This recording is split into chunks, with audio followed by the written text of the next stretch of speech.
नमस्कार बंधुरा आज आमी आपनादेर सब्जी पकोड़ार एक रेसिपि करे देखाबो।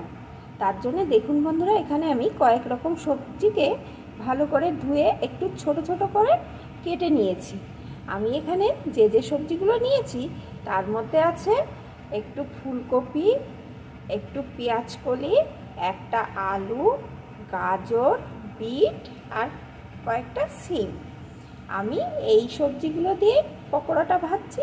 আপনারা যদি চান তবে আরও কিছু সবজি এখানে দিতে পারেন। শীতের সময় তো প্রচুর সবজি পাওয়া যায়, তাই যা যা খুশি তাই দিতে পারেন। আর আমি সবজি পকোড়াটা করব পনির দিয়ে। তার জন্য এখানে আমি কিছুটা পরিমাণ পনিরকে গ্রেট করে নিয়েছি। আর আমার কিন্তু এতটা পরিমাণ পনির লাগবে না, আমার যতটুকু লাগবে আমি ততটুকুই ব্যবহার করব। আর বন্ধুরা তাহলে আসুন আমার এই রেসিপিটি দেখতে হলে লাইক দিয়ে শুরু করুন। এখানে আমি একটা পাত্র নিয়ে নিয়েছি, এর ভিতরে যে সবজিগুলোকে কেটে রেখেছিলাম সেই সবজিগুলো সব দিয়ে দেব।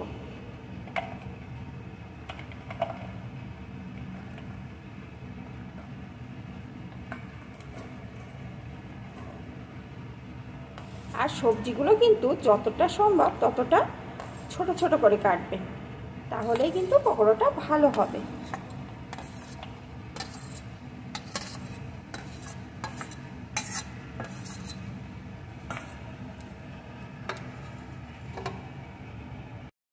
এখন দিয়ে দেবো একটু লবণ।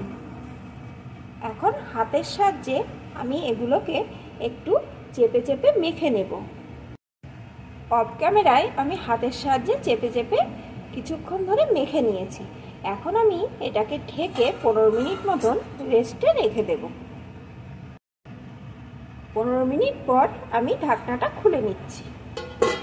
এখন কিন্তু এর ভিতরে অনেকটা পরিমাণ জলও বেরিয়ে গেছে। এখন আমি এর ভিতরে দিয়ে দেব যে পনিরটা গ্রেট করে রেখেছিলাম সেই পনির থেকে কিছুটা অংশ।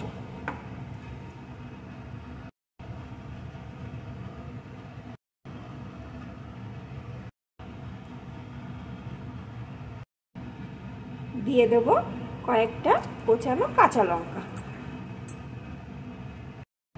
এখন দিয়ে দেব একটু চালের গুঁড়ো, একটু বেসন। এগুলো কিন্তু সবজির পরিমাণ বুঝে ব্যবহার করতে হবে।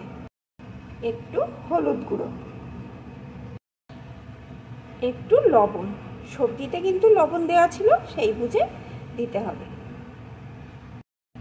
এখন সমস্ত কিছু ভালো করে আমি মেখে নেব। অফ ক্যামেরায় আমি হাতের সাহায্যে সুন্দর করে এটা মেখে নিয়েছি। এখন আমি এর থেকে ছোট ছোট করে নিয়ে কাবাবের শেপে গড়ে নেব। আমি এইভাবে তৈরি করে নিলাম। আপনাদের যেমন খুশি তেমনভাবে তৈরি করে নেবেন। ভাজার জন্যে এখানে আমি পরিমাণ মতো সাদা তেল বসিয়ে দিয়েছি। এখন তেলটা কিন্তু ভালো রকম গরম হয়ে গেছে। এখন এর ভিতরে আমি এগুলোকে একটা একটা করে দিয়ে দেব।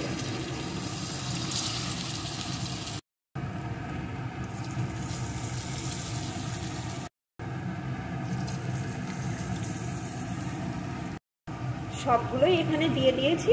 এখন মিডিয়াম টু লো আছে এপিট ওপিট করে লাল লাল করে এগুলোকে ভেজে নেব। আর বন্ধুরা যেহেতু পকোড়া একটু ছোট সাইজের হয়, তবে আমি কিন্তু একটু বড় বড় করেই দিয়েছি। আপনারা চাইলে কিন্তু একটু ছোট সাইজেরও করে দিতে পারেন। অল্প আছে ভাজলে এর ভিতরটাও কিন্তু ভালো রকম ভাজা হয়ে যাবে। আর এইভাবে উল্টে উল্টে ভেজে নিতে হবে। মিডিয়াম টু লো আছে এপিট ওপিট করে এগুলো কিন্তু আমি সুন্দর ভেজে নিয়েছি। দেখুন বন্ধুরা, দেখলেই বুঝতে পারছেন কত সুন্দর ভাজা হয়েছে। আর খেতে কিন্তু বেশ দুর্দান্ত হয়। বন্ধুরা এইভাবে সবজি পকোড়া শীত চলে যাওয়ার আগেই একবার অন্তত বানিয়ে খেয়ে দেখবেন। দেখুন কাছ থেকে দেখাচ্ছি কতটা লোভনীয় আর কতটা সুন্দর। আর এগুলো খেতে কিন্তু একদম মুচমুচে। যেহেতু চালের গুঁড়ো দিয়েছি একদম মুচমুচেই হবে। আরও ঠান্ডা হওয়ার পরে আরও একটু মুচমুচে হয়ে যাবে।